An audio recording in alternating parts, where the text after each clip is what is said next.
So I found myself fortunate enough to have some of my writing included as the opening chapter to a book called 21st Century Yoga.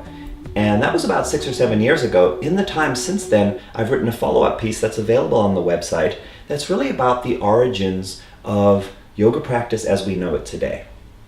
And I think that what you'll find, and this is what I found over time being interested in this question, is that when you talk to different people, you'll get different answers that people are often very invested in about where yoga comes from, what real yoga is. And often there's this idea that there's a line in the sand you can draw somewhere where prior to that time there was a pure and authentic tradition that came from a very specific place and that had a very specific set of beliefs and philosophy associated with it. And then on the other side of that line, oh no, it gets diluted, it gets appropriated, it's no longer real yoga.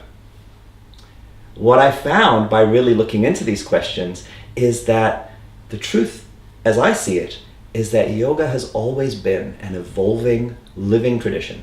It has always had creative innovators that have transformed the way it was practiced, and it has had a variety of different philosophies associated with it.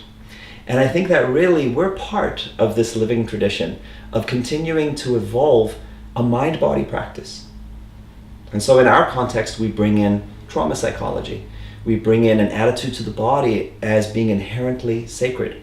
We bring in information from neuroscience and from Buddhist meditation.